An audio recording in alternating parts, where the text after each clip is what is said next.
everybody. My name is Patrick Bryan. I am the Vice President and Chief Operating Officer for Arts Orange County. Arts Orange County is the county-wide local arts agency. Most people have no idea what that means when I say it. So basically, who we are is a service organization that provides services to artists, to arts organizations, to the community as a whole. We're designated by the County of Orange as its partner between itself and the state of California's agency, the California Arts Council. You might notice their logo up over here, California Arts Council. We have our logo, and we also have the Arts Council for Long Beach. Arts Council for Long Beach put on something called the California Creative Corps. That was a program that funded artists and arts organizations. We have somebody here that is actually a recipient. Raise your hand. So, and we also, through the California Arts Council, Arts Orange County administered the Individual Artist Fellowship Grant. That was to, just like it sounds, individual artists throughout a 5-county region. Orange, San Bernardino, Riverside, San Diego, and Imperial counties. So we wanted to make this open to recipients of that. Somebody that had signed up is not here. So actually, one person is here, but he's videotaping. Victor Payan back there, he is a recipient of the Individual Artist Fellowship. And yes. Yeah, so this program, more than anything else, is for the people that you see before us. It is for anyone who has a disability, that is an artist, that is not an artist, that is interested in how to better serve a disabled community. Again, whether you are disabled or whether you are not, whether you come from an arts background or whether you don't. We're very, very lucky to have with us on our board at Arts Orange County, Marleena Barber, who I'm standing directly in front of.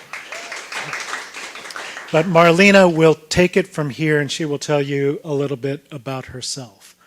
Marleena. Thank you so much, Patrick, and thank you so much for this opportunity to be able to share our lived experiences as artists.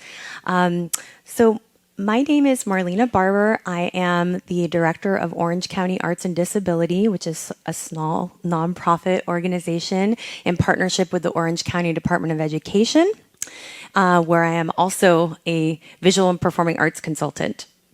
I am a female in my early 40s.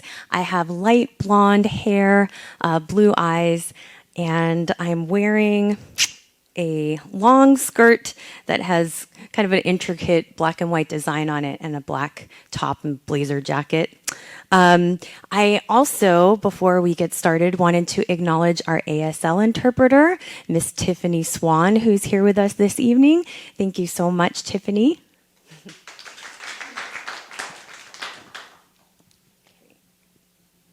So I am now going to turn it over to our panel. They're each going to individually introduce themselves and give a visual description, tell just a little bit about your background and what your arts focus is, and then we'll get into some questions and discussion. So I'm going to start with you, Lauren.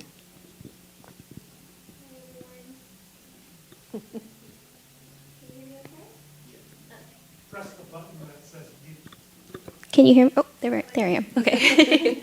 Hi, everyone. My name is Lauren Nicole. I am a visual artist, painter, and beater.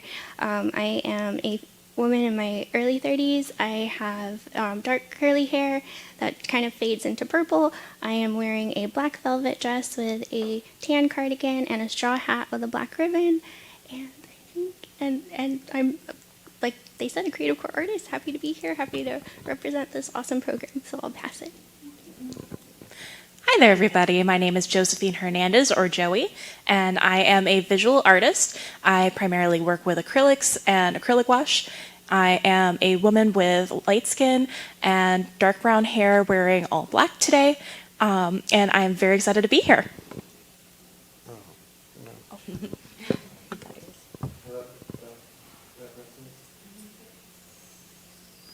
Mute.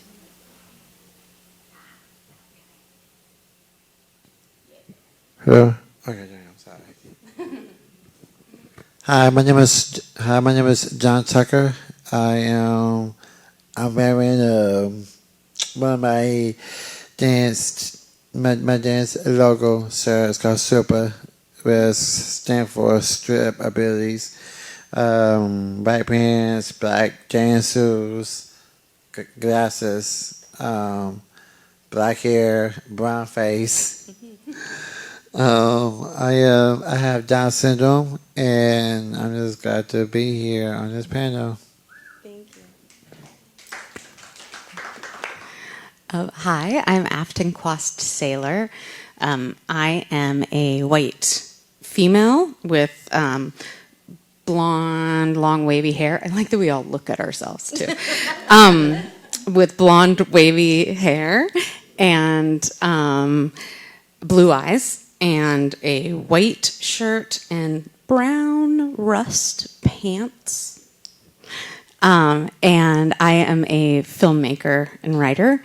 And is there more? I'm neurodivergent, ADHD, and dyslexic. So. Oh, no, you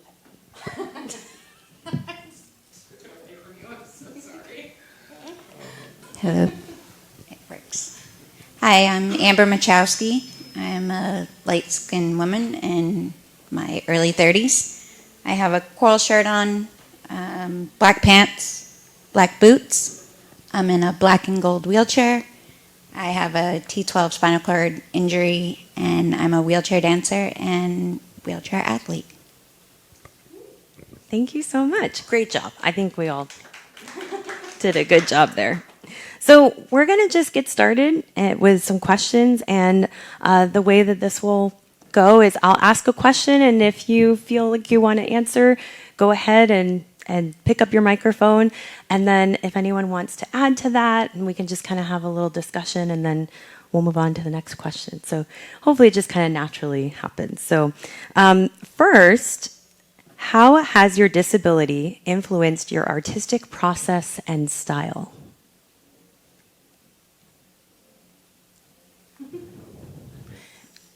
I guess I'll go. So if it wasn't for my disability, I wouldn't have started painting. So for me, I have Leber's hereditary optic neuropathy, or LHON. It is a visual impairment that occurred to me. It occurred when I was in high school. So before that, I had 20/20 average vision, and then over the course of a couple of months, it deteriorated to where it is currently. And one of the things with visual impairment that they don't tell you is it's not just, you can see or you can't. There is gradations in between and a lot of weird things that you can see. So for me, I constantly see neon lights that aren't actually there. They're always moving, they're always changing colors, and it was really hard to describe this to people initially. So the reason that I even started with acrylic painting is because I was so frustrated with the lack of visual simulations that I decided, that's it, I'm doing it myself. So I researched what mediums there are where you can get, neon paint or neon colors, and what mediums there are that are opaque. So that way I could put something neon on top of something else. And so that's what led me to acrylic, and then I stayed using acrylic because it's really fun. Recently got into acrylic wash as well, which you're also able to do similar things. And I, ever since, have incorporated neon into a lot of my works. Not all of my works, but it is a staple that is there frequently. That's really neat, Joey. Thank you. My name is John Tucker. You guys remember me. I think that when I first started my music career, I started at the age of 18 years old. I just remember me and my sister. I have like 3 sisters, and one of them was really, really talented than the other sisters. She used to like beatbox on the table. I mean, the tables, the walls. I mean, everywhere she just found somewhere to beatbox, and it was crazy because I would just hear a sound, like an automatic sound, and she just keep going with that sound, like over and over and over again. And I just remember one day we was beatboxing. She was beatboxing, and I just heard a sound. I just remember chose my sister. Her name was Trunette Tucker, and so because it was so futuristic and that type of beat, it was like all of a sudden I started to rap, like automatically rapping, and it was like nonstop rapping, nonstop beatboxing. So it was just like, oh my God, where's this coming from? And it so after after that experience of her beatboxing and me rapping to her beats and stuff, when I was like a teenager, way back in the day, I was in high school. I went to George Washington Preparatory High School in LA, and I just remember this being in the PE area with one of my closest friends, and we used to walk down the PE area and stuff, and we just bust out rapping. I mean, I wasn't even in sports. I wasn't doing no whatever they were doing. I just wanted to do music, and I just kept doing music and non-stop music. And I started rapping and rapping and rapping. They could get me off the stage. They was like trying to get off the stage. But music was so passionate for me because now it was just like, yo, like this is this kid rapping, and he's going crazy rapping. I'm like, you can't stop me. You know what I'm saying? You can't try to convince me to stop. So because of my rapping career and my rapping skills, I got on this TV show. If you guys remember, I was on a TV show called Born This Way on A&E, and they were trying to figure out what kind of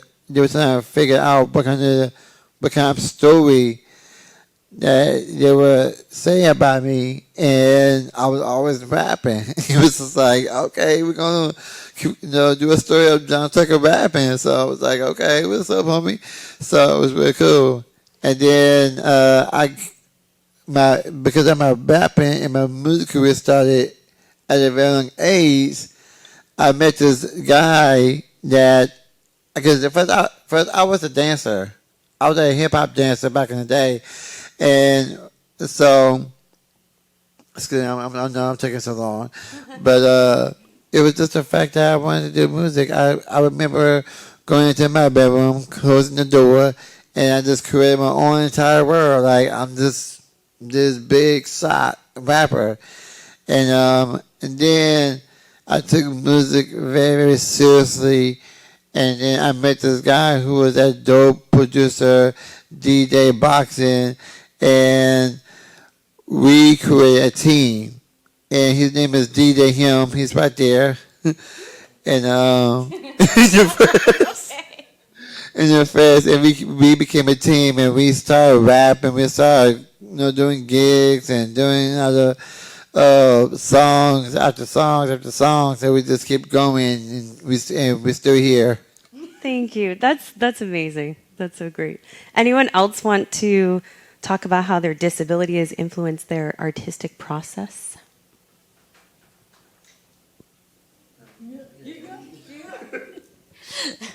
I'll go. I think what's really cool, and I was relating to, so I think what's great about the arts and any sort of disability is being able to take your experiences and put it into something that maybe someone else can understand or relate to, and in that way create a connection.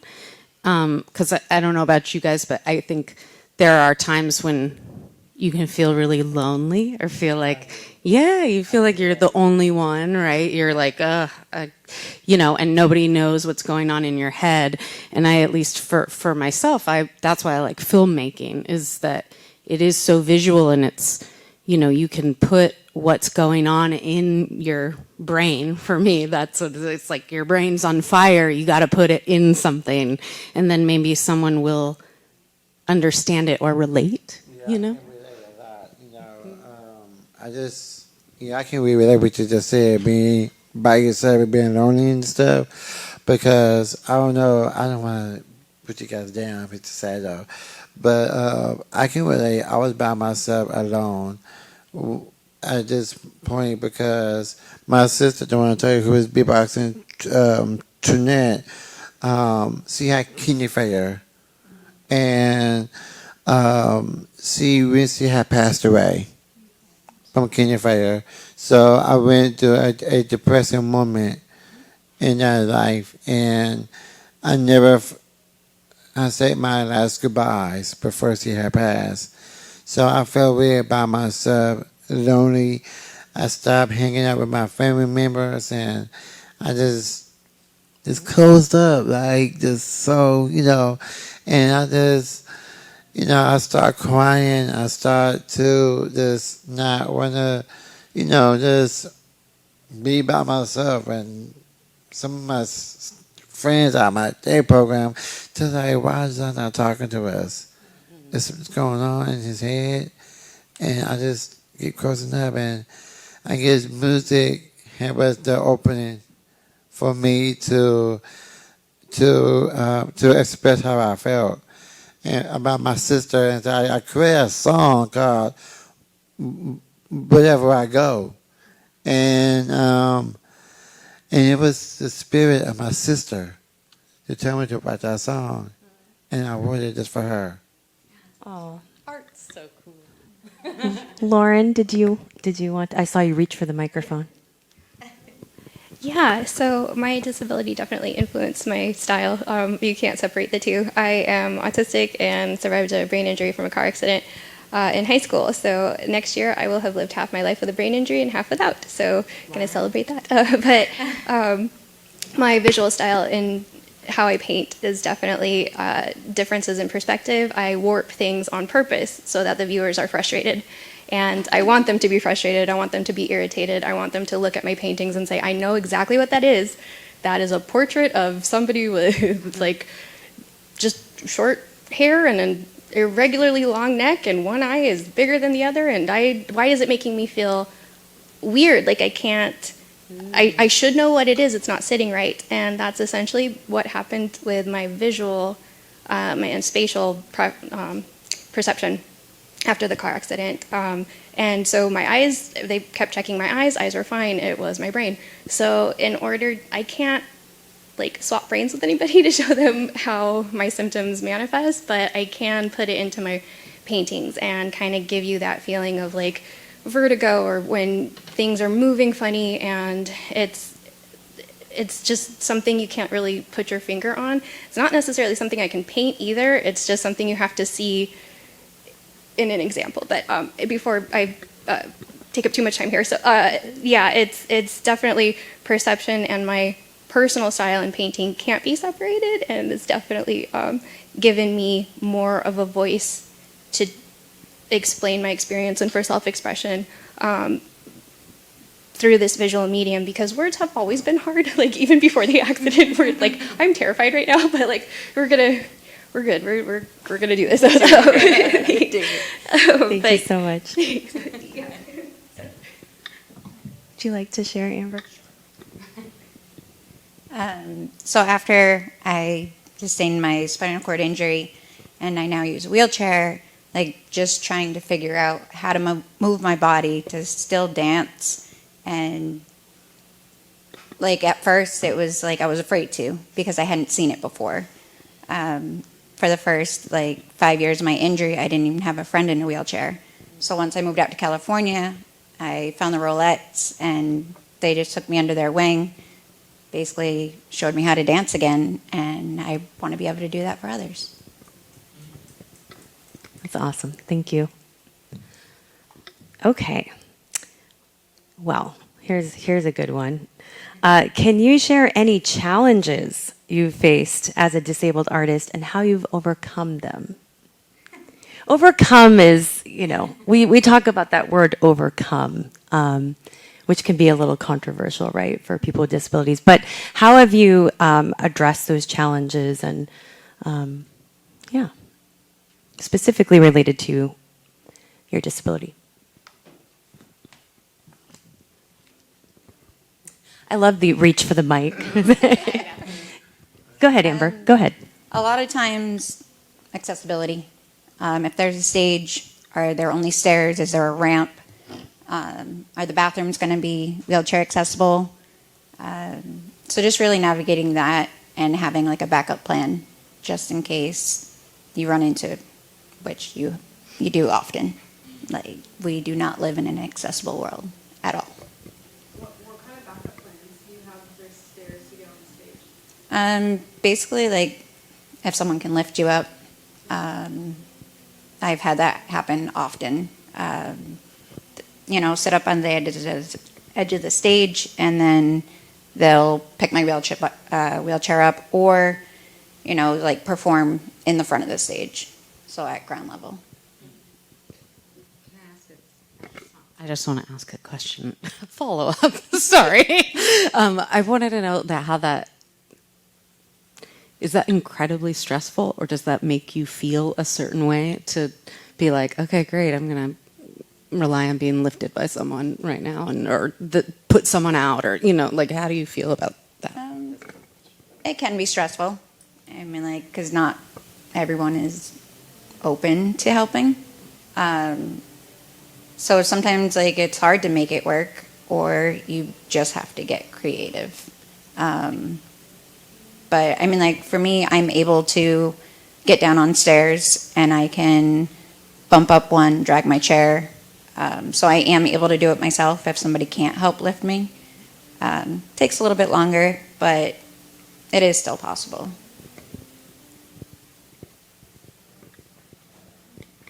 Anyone else? I throw things at the wall and see what sticks. That, especially as a visual artist with a visual impairment, a lot of the way that I do my practice is self-taught, because there isn't a ton of information out there about how to do that if you are not somebody who is, the norm, fully sighted. And so when I'm looking up information online, I have to kind of assess and figure out, like, okay, how can I make this work for me? For example, I use a lot of adaptive materials, and all of the adaptive materials and things that I figured out, nobody taught me to do that. That's stuff that I figured out by throwing things at a wall and figuring out what stuff stuck, what stuff I was able to use, what things were comfortable, what things were not comfortable. And that's a challenge for me. I never had a challenge in my career. Good for you. So my challenge was that the fact that I never had any challenges. I never defined who I am as a person myself. I just push hard and do what a disability person is. So it's like, with me, it's so different than other people. 'Cause other people can see what you are capable of doing. I think that most people with disability I can say I'm a spokesperson for disability people. They look up to me as a role model and as an idol. I believe that my music that I've done in the past reached out to a disability community, and it even for the young kids and young adults who have a disability child, I reach out to them because it's a challenge for them. I believe that young adults have the opportunity to have their child to become an actor or be in the music entertainment industry, and I feel like you see this young person on a TV show, Born This Way, and he's doing music. He never had any challenges coming up with him. My only challenge is that, you have to work hard to be successful in life. And I believe that in every single person, you can be black or white, African American, Chinese, whatever. But guess what? You have to work hard to accomplish your work. And I believe that in every each person in this room right now, you may have some challenges in your way, but you can make room and believe that you can do it. It doesn't matter if you have a disability or disabled person in this room right now. It all depends that if you work hard for it and you push forward and you do what you want to do and follow your dreams, is all that stuff that you have as a disabled person, that don't even matter at all, period. Don't put yourself down saying that you cannot do it. Saying that you can do it. You can achieve. You can do what you want to do. You can push forward and believe that you can do it because God gave you that talent. I think we're getting some motivational speaking tonight. I love it. And thank you, John. And I think you make a good point too. Like, we, in a way, we are role models for others.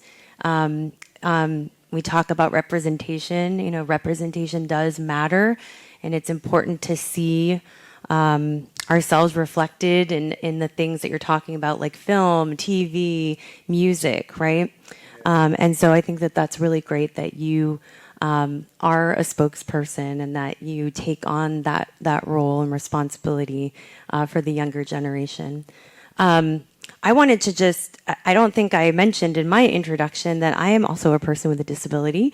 I'm legally blind, and I just wanted to share a few of my challenges. I thought I might chime in here a little bit once in a while. But I grew up doing theater. In fact, Afton and I did some theater together back in the day, as John said. So some of the challenges that I face as someone with low vision was stage-oriented with bright lights and navigating the stage. I have a hard time with depth perception, and I have a joke with a director that I worked with a lot that he always had me going up and down stairs for some reason. It was just every show I was going up and down stairs. And so I echo what Joey says about no one taught me or showed me how to navigate those situations. I just had to kind of figure it out for myself and to be creative. And I think I personally believe that people with disabilities are some of the most creative people in the world, because daily you're having to navigate and figure out what's going to work for you. You're having to advocate for yourself and tell others this is how things are going to work for you, right? Like for Amber, she has to figure out how to do some things and has to tell others this is how we do it. So I think I just really wanted to speak to that creativity piece, that there is no handbook on disability. There is no one to tell you, maybe you have a mentor, maybe you have someone else that has the same condition that you do, and you can kind of talk to them about it and see how they do things. But it really is just kind of figuring it out and using creative ways to do your art. And Lauren, I don't know if you wanted to say something. Yeah. So my mentor had pushed me to become a music artist, and he's here right now. Yes. He pushed me to become a music artist because he saw not that I have a disability, but he saw something else in me. He saw that potential in me. And he took me on and created something that I never thought I could do. And my producer, DJ Him, he's always the person that was going to push you and just keep pushing you, keep pushing. and then you just like, okay, let's stay down this track. Let's do it like this. And he might have some, some, what is it called?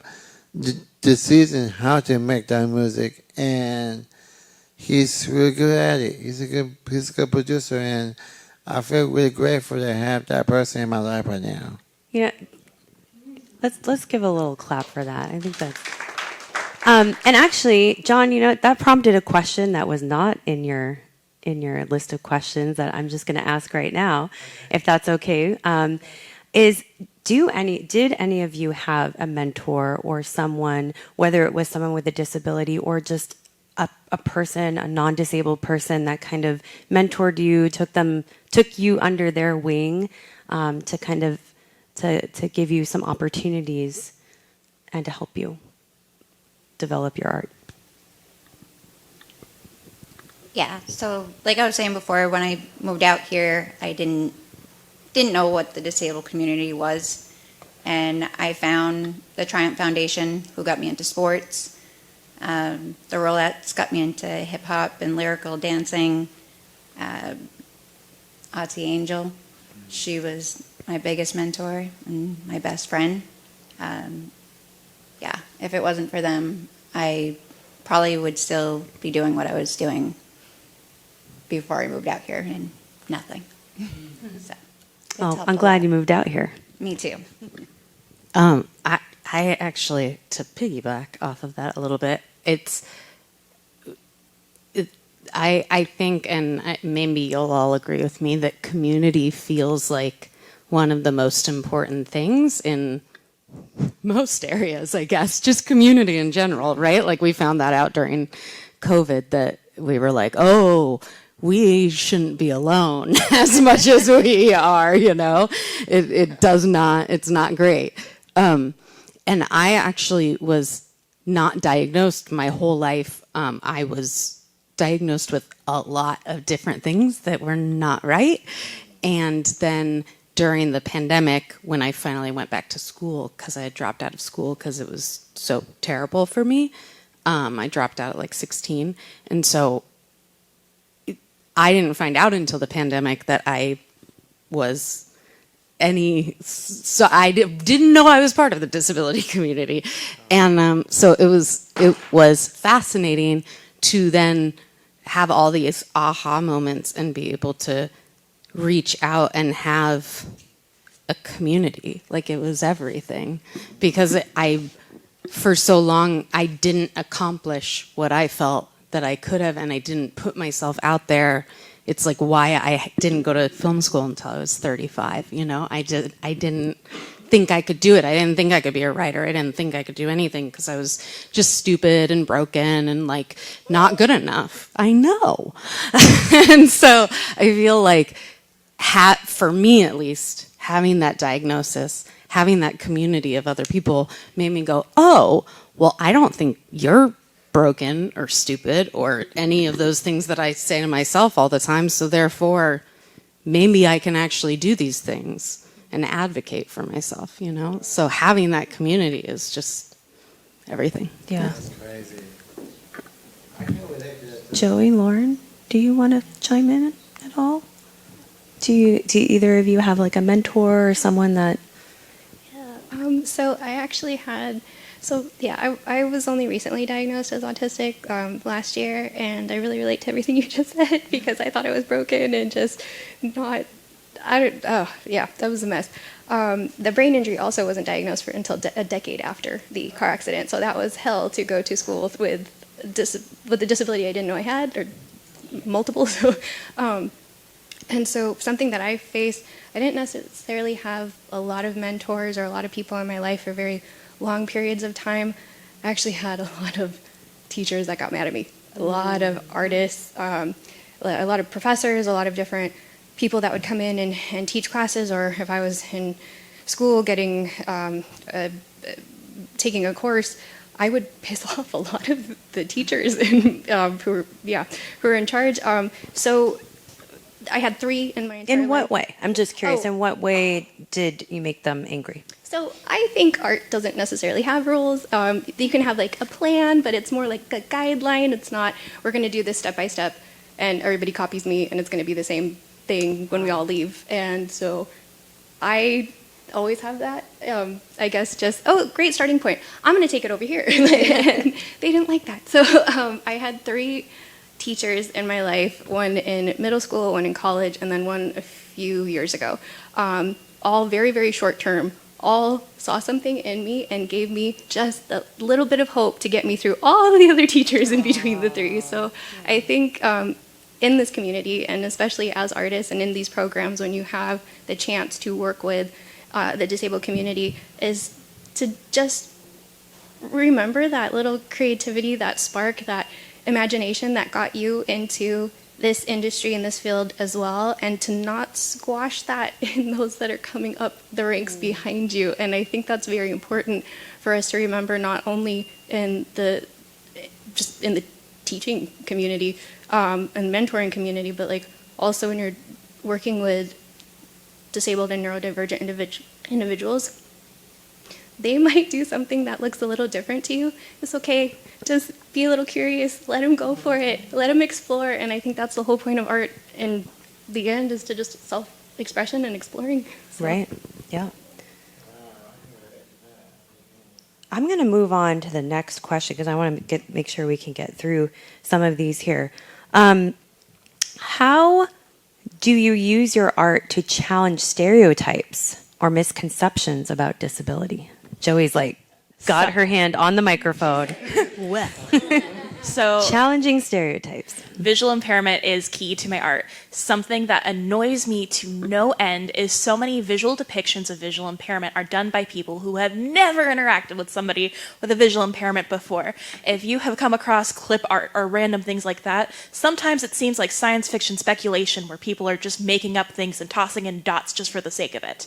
And so with that, I like to have a lot of pictures of people with visual impairments just vibing, living life, doing normal things. I like to do some pictures. I've done one, for example, of a Perkins Brailler, because the tools that we use to exist, the tools that we use, that's like, again, science fiction for somebody who's never interacted with that type of thing before. Mm-hmm.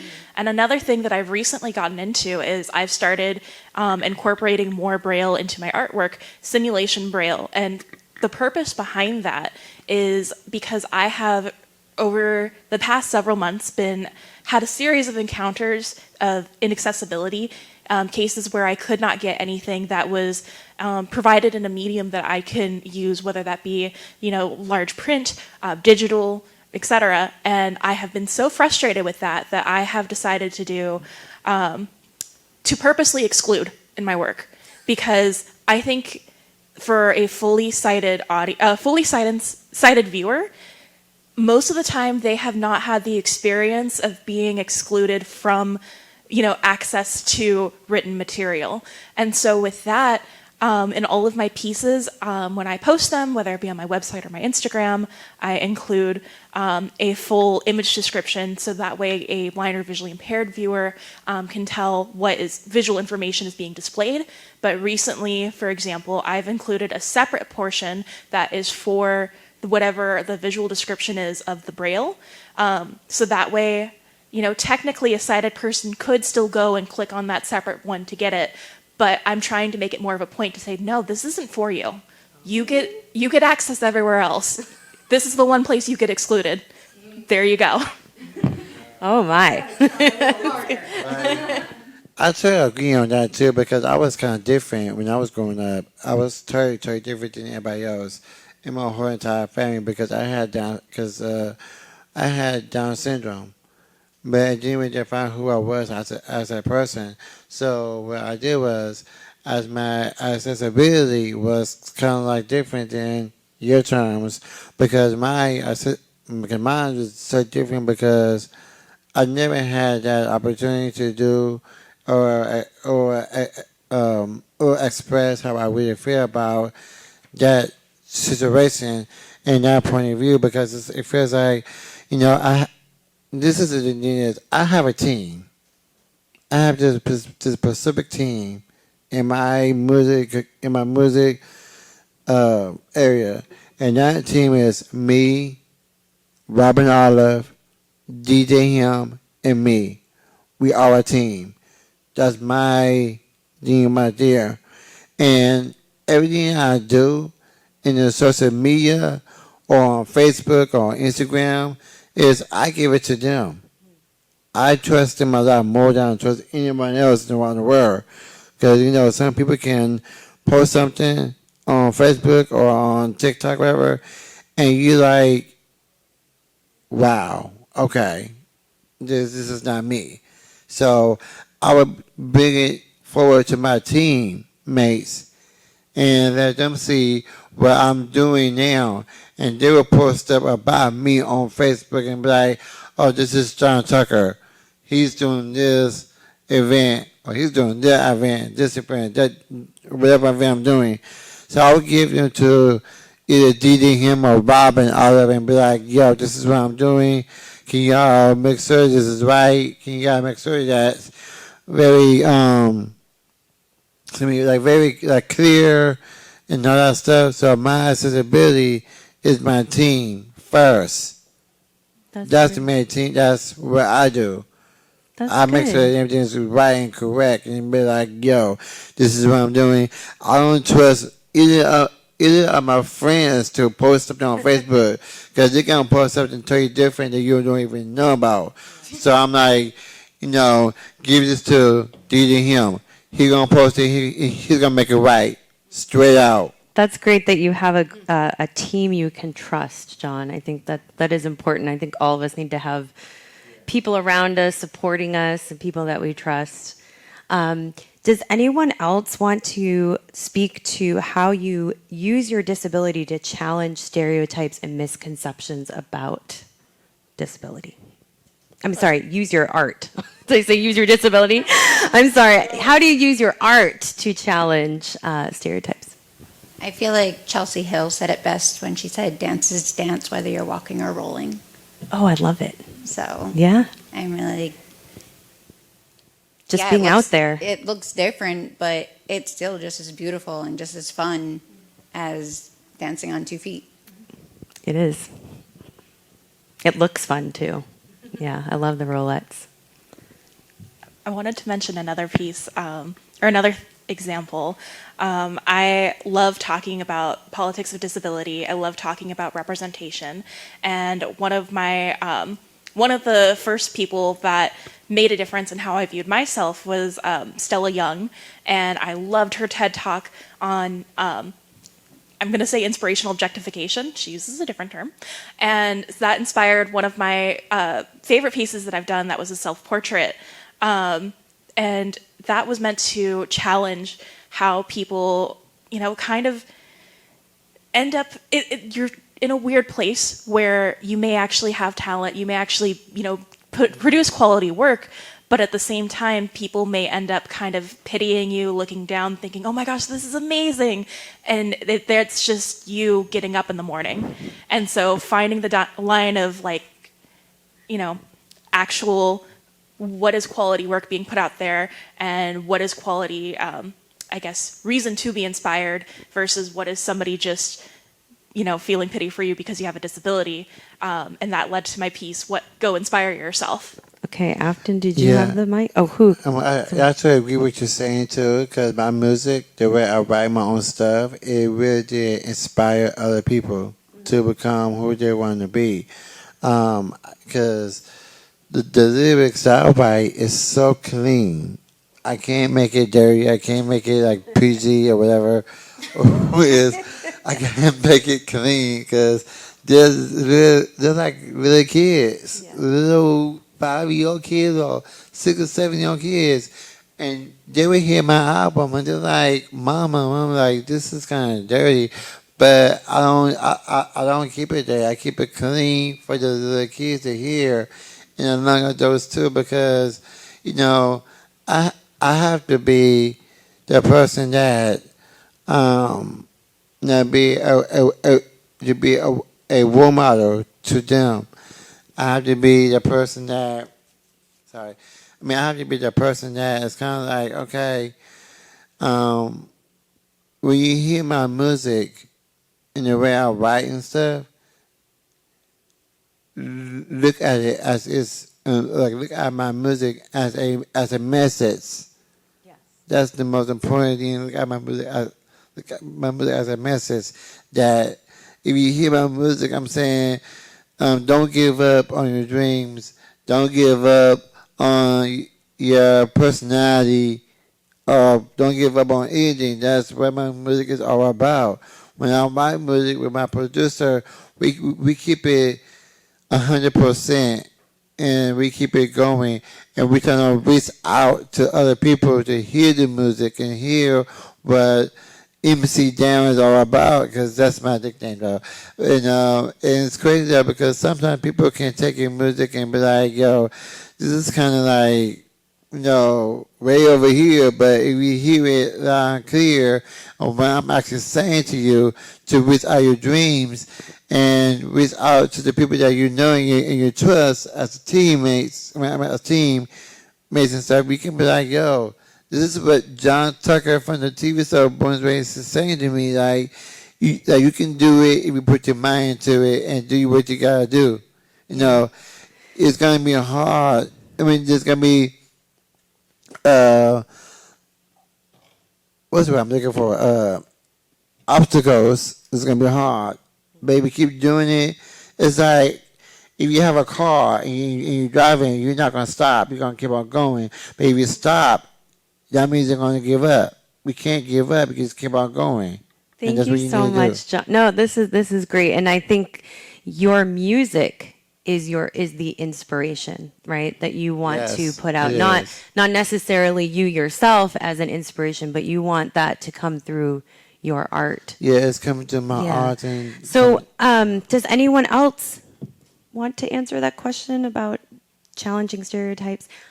I'm going to say one quick thing. I have a one-woman cabaret show, and it's actually about my life growing up with albinism, which is the condition I was born with, and is why I am legally blind.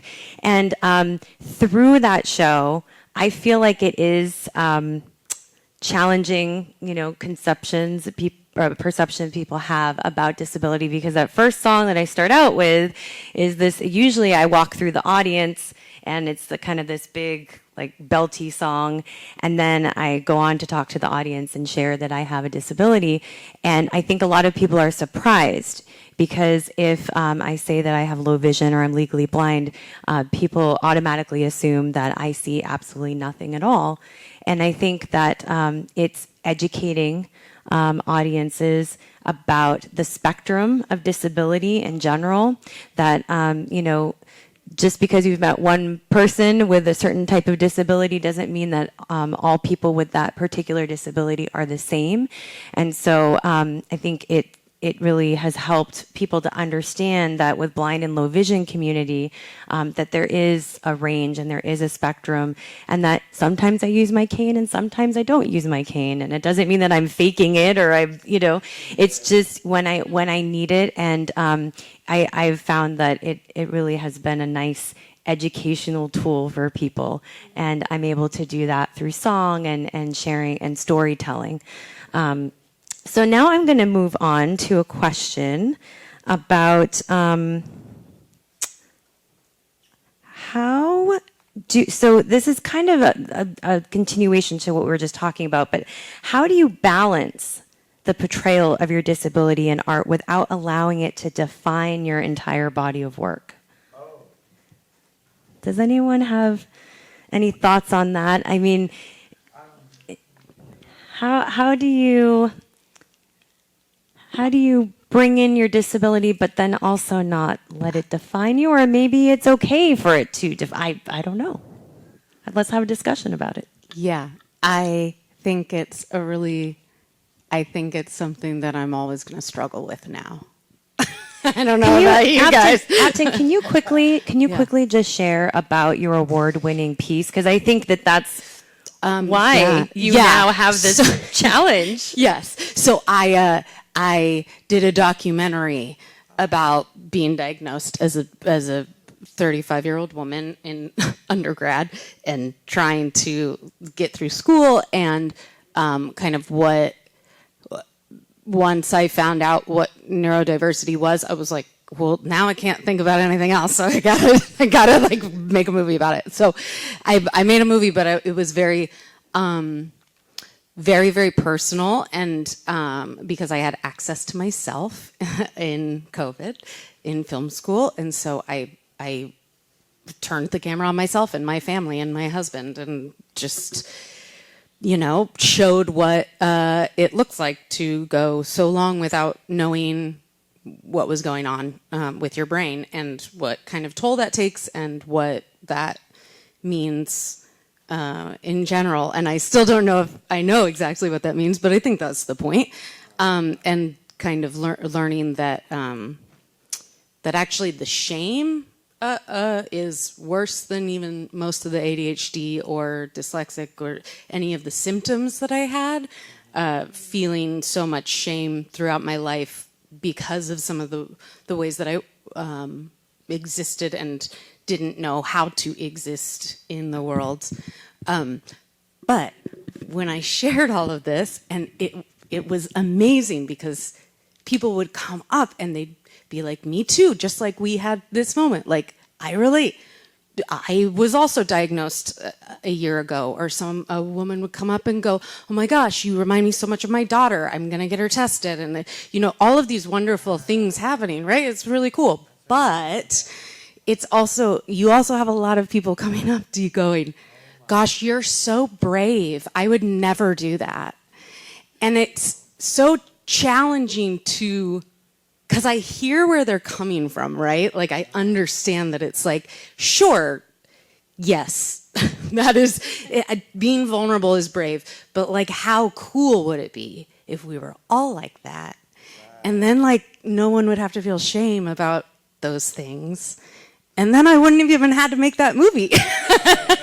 Which, you could feel not ashamed. But so I guess, yeah. So that's my point, is I feel like there's no separation, because art is so, and from what I've been hearing everybody else say, it's like it's just part of you. And that might be okay. I think so. As long as people aren't going like, you're so brave for just being you. It's like, but I get it. I get they're trying to be loving, and I get it. I also just want to speak to that too. I also think that people say those things because they are projecting kind of their own insecurity and feelings of that, because it's scary to them, right? Because they're not living with it. So they think, oh, that would be really terrible if I couldn't see. Right. Oh, how would I do this? How would I do that? And so it's like they're just internalizing all of that. And so it comes out like, I can't believe you do all of this, or how do you, you're so inspirational, you're so brave. And so I think that's a little piece of it. Like, I've had people tell me like, oh, I could never take the city bus. I'm like, well, that's how I get around, And so I have to take the city bus, right? But sometimes I think people just talk and they don't realize what they're saying, right? You know what? I totally agree, because I remember we did a TV show. I don't know if you guys saw the show. It's called Born This Way on A&E. And the show was about young adults with disability. And the show was based on that. And so they had, but like I said, it was like young adults with different disability. And we did 4 seasons of the TV show Born This Way. Wow. And it was amazing, because also was out to the disability. To the other adults who had kids with disability. And once they saw the show Born This Way, it was like, whoa, hold up, It was crazy, though. It was really crazy because representation, right? We were talking about that. Yeah, it was so crazy, though, because we didn't know our show was gonna be bigger than it was. And then after that, it was so bigger and again a lot bigger.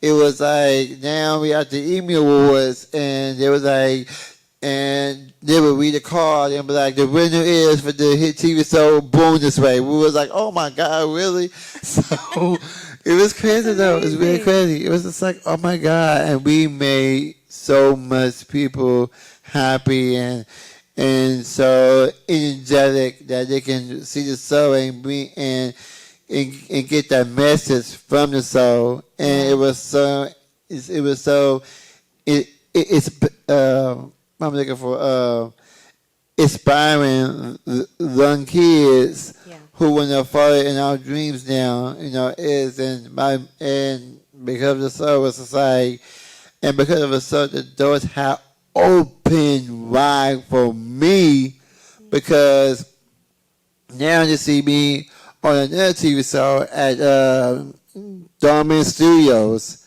as the passenger, what is it called? As the passengers get rejected. And I was on that show, and I was giving out a word to the Down syndrome people around the world. They was like, that's John Tucker from the TV show Born This Way. And it was so amazing because I could go to the airport on a trip, and then there's like kids see me, they're like, hold up, is that so John Tucker? I'm like, that's and so I'm like, that's so great, John. I'm going to stop you just so I can get to Joey, and then I have one last question, and then we'll have some open it up to the audience. So, Joey. No, thank you for sharing. It's so exciting. I love hearing about it. So, thinking about identity, disability, and my identity as an artist, my visual impairment will always be a part of my art pieces, even if they aren't explicitly about that within the pieces, because that is just who I am. I can't take it away, and I don't want to separate it as like, ew, here's this icky thing, gross. It's a thing. And that being said, though, a challenge is needing to find internal validation versus external validation, because realistically, it's hard to figure out when I'm actually good at something, because I don't know if other people are just saying that because of my visual impairment, where it's like, oh my gosh, you're great. Whereas if it was a sighted person, they might not have said the same thing. Or if it's, I actually am great, and then somebody is doing the thing where they are accidentally kind of speaking down to you, and they're like, you're great for a blind person. And it's like, I am partially blind. I am an artist. I am a partially blind artist. And I am not great despite being partially blind. I am not great for being partially blind. I am a partially blind artist that, I don't know, I think I'm cool. But period. You're cool, Joe. You're cool. You're cool. Thank you, Joey. Okay, so the last question I'm going to ask is, in what ways do you feel the art world can better support and amplify disabled artists? Please post image descriptions. Thank you. Can you explain what that is, just for people who might not understand? So first off, I want to say people with visual impairments, whether they are totally blind, whether they have some vision, they can still use technology. So we are on Instagram, we are on Twitter, we are on Facebook. And on TikTok too. And in order to get access to visual information in an equitable way, having a full image description that describes all of the relevant visual content that is being posted is really important. So even if somebody still has some sight, it gives them still equal access to fully sighted viewers. Amen.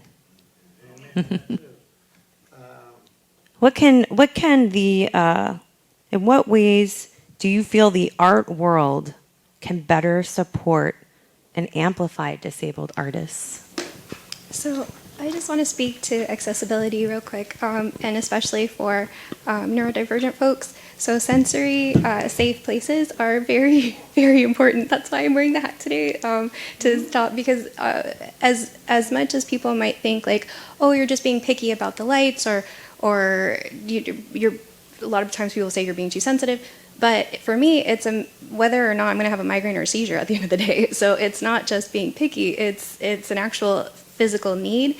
And so I think it's important when working with neurodiverse individuals and or artists and designing programs, and whether you're having an event for children or adults or both or all ages, to have things that, for example, you see a lot of different shows and plays having sensory safe environments for children. But as an adult, I don't necessarily feel comfortable sitting with a lot of other kids to watch a performance, and it makes me kind of feel like, oh, I shouldn't be here, or this isn't for me. And so I think it's important to continue that accessibility after 18, because there's so many services for when you're a child. Unfortunately, the time that I got diagnosed, I missed all those services, and so trying to access that as an adult is incredibly hard. It's very difficult. And so even speaking up and telling people about needs, most of the time you're hit with, oh, but I see you out and about, you're doing fine, or, oh, I don't see you when you're in pain, so I don't really think it's that bad, or I've never seen you have a seizure, so I don't really think that happens. And people don't necessarily take your access requests seriously. And so I think that for everyone in this room, you have the power to make that change. You have the power to listen, whether or not you haven't experienced that kind of reality or those symptoms. It doesn't mean that they're not real. And so to just explore things with a little bit of curiosity, and even if you don't know what to do or how to make it safe and accessible, just ask. Most of us are like, please let me tell you what we need. And so I think it's just something to keep in mind, that we're always very open, and yeah, and so we would love to overshare. Yes. Yeah, we would love to Give us info the opportunity. exactly. I think that I totally agree with what you said too, because we want to give. I don't know if you guys know this though, but there's a lot of kids that doesn't have any parents, and they're homeless, and most kids don't have that opportunity to do what they want to do in life because they're homeless, and we want to give back to that community, because most kids, they are placed in foster care, and I think that it would be great for our our community to give back to those kids that were that went through something in their lives, because you never know what a child went through when they were growing up. That child might be like thrown out in the street, or directed from their family. So I think that's really important to give back to the kids who have a disability, or who's out there homeless, who's out there trying to live their life, that is really like struggling to live and all that stuff. Yeah. So I think that we should give back to the kids, even for Christmas or forever. Because most kids, they will not see another day. Because most kids will die, and you don't want that child to go do that illness. So I think that would be really great to give back to the kids from the homeless shelter, and to donate your blood to save that child's life. Yeah, You see what I'm saying? Thank you. Thank you so much, John, for that. And we're going to need to start wrapping it up here. But does anyone else have any thoughts before stuff? Yeah. I just think that the world needs to follow the ADA. It's been around for over 30 years now, and it doesn't exist in a lot of places.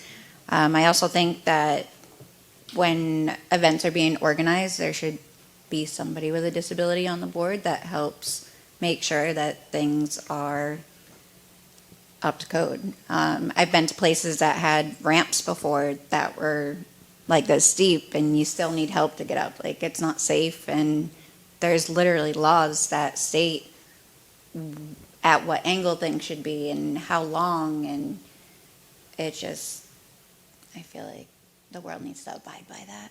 Right. No, thank you for that reminder. Americans with Disabilities Act, ADA laws.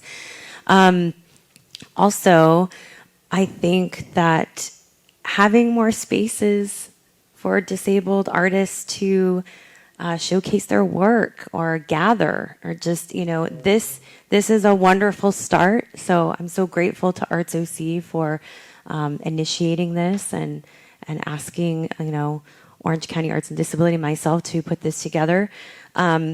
So we are a little over time, but I do want to open it up to questions in the audience. I cannot see, so I'm going to ask Patrick if he would be willing to come out and pass the microphone on to our audience members. Okay, we can take 2 questions, so make them good. Yeah. I saw your hand earlier. Hi, I was just going to kind of piggyback onto what Lauren was saying and ask a question based on that. But Lauren was talking about how, to ask people with different abilities, like what they need and how they need it. And I currently am trying to find funding right now to have theater spaces and performing arts spaces designed from the outset with different people contributing so that the space is truly modular, as both auditorily and visually and sensorily through touch and spatially. But a lot of spaces for people are retrofitted afterwards to be accessible. And has there ever been a piece of specific art you've wanted to see that you've heard good things about, or art space that you've been to where how it was retrofitted, you felt like you didn't get a full artistic experience, and how would you have wanted that experience to be different? So there's a lot of things that I want to address. So this question, for the first, in terms of accessing a show, right? That's something that most people don't necessarily think about. When I do go see a show, something that I do, I get lost. And when I ask for directions, people laugh in my face, and then they walk away, and I'm like, okay, yeah, I still need an answer, but great. Okay, here we go. So figuring it out. Signs are huge, and you should see my where I live. It's Post-its everywhere, and yes, pre-visit guides are a wonderful, wonderful tool. They save me every time Marleena sends me a pre-visit guide. I am studying it very intensely. In terms of retrofitting a space afterwards, so I do sensory open studios, and I run that for neurodivergent disabled adult artists. They come in, and we rent the room. It's not even our building. We rent the room. I make sure that it's ADA accessible for all mobility aids, because I am a mobility aid user and as well. And so I came into just a regular conference room, turned off half the lights, put a bunch of sensory lamps and different visual, what are they called, bubble tubes and lamps and things. I put pillows, I took out chairs, I just very minor things that not a lot of people think about. Instantly the room is transformed, and I get a lot of compliments. This is wonderful. Where can we find more spaces like this? Do you have anything like this out in LA? I am so sorry. I am a very small team right now, team of one. And so I have a wonderful nonprofit that has given this beautiful program a home, but we are very bare bones. So in that sense, it doesn't take a lot to make these spaces accessible, sensory friendly. But it's very hard in terms of the pushback you get when you walk into a space that is already completed, and the amount of the organizers or people in charge of that space that won't work with you. So just the fact that you're open, just the fact that you're willing to have that conversation and open the door and ask people, what do you need? That is huge. That is the biggest milestone I think that you can come across, because I have really, really pushed and tried to create accessible spaces and was just told no every single step of the way. We're not going to do that for you. We're not going to do that for this group. Nope, we don't have, no, just no answers, and just flat out dismissed, diminished, and pushed aside. And so that's something that I think no matter, I'm going to get a little bit off topic here, but like ableism is a massive challenge, not necessarily in my artwork, but just in my life. And the amount of ableist views that I come across on a daily basis, it makes everyday little tasks so much harder. So if we could all have that same perspective, have that similar, just, you know what, I'm going to be a little curious. I don't know the answer, so I'm going to ask. That alone is a massive door opener. And I think that if we could all just meet each other with a little bit of curiosity instead of being defensive or just immediate shutdown, that might be the first domino to fall, especially with like there's a lot of,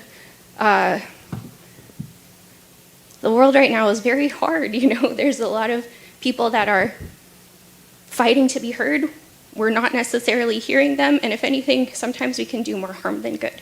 So I think that if we could just meet each other with just a little bit of curiosity first, it could really, it's the first domino to fall in a huge line that affects so many other aspects of life. And so just thank you for having that perspective, because it's very rare, and that's what's so unfortunate. I'm sorry. Yeah, but thank you for that. Thank you, Lauren. One more quick question, anyone? Okay. Thank you all very, very much. This has truly been extraordinary. Marleena, thank you for joining me and putting this together. I'm going to turn this back over to you for closing remarks. Okay, I don't know if I prepared any closing remarks, but I want to thank all of our panelists today. Let's give them a round of applause. Thank you so much. Actually, really quickly, I'd love for each of you to go one at a time and just let us know how we can find out more about your work, if you have a website or a Facebook, Instagram handle. So really quickly, go. Lauren. You can find me at laurennicole.art. I am the Muckenthaler 2024 Artist in Residence. You can see a new collection go up next year. And other than that, there's events on my website. Woo! That's a great question. I'm going to double check my Instagram handle. Okay, we'll move on to John. You can find me on TikTok. I'm rapping on TikTok. You can also find me on Facebook. You can type in John Tucker at Born This Way. And also the same thing from my Instagram, John Tucker Born This Way again. You can actually find my second EP album, Down For You, produced by DJ Him, on iTunes, Spotify, TikTok, YouTube, because the album's on fire, as he speaks. And you can find me anywhere, maybe in the streets, walking down the block. Okay, something. But, I'm but gonna yeah. come to your house if you're not careful. No, not like that. Yeah. Okay. Find you on the street. Who was that over there? Yeah, who's that girl? I am, you can Google my name at Afton Quast Sailor, and I have a website, and then I'm on Instagram, but I'm pretty bad at going on it, so email me. My Instagram, it's kind of generic. It's at Ambee, AMBEE 132. And my Facebook is Amber Lynn Machowski. Nice. And you got yours? Okay. I'm at, surprisingly, I'm at Joey Hernandez Art. You forgot that. And then I'm at marlenabarber.com. And I think we're good. So thank you all. And also, I'm sorry to interrupt. You can also find my TV show Born This Way on A&E Wonderful. network. So you can watch Born This Way. It's so awesome. You can binge watch it, but it's so hard to be canceled. But binge watch it. That sounds great. You know what I'm saying? And thank you so much again to Tiffany Swan for our ASL interpretation this evening. Thank you. Thanks to all all of you for being here. Thank you. Thank you.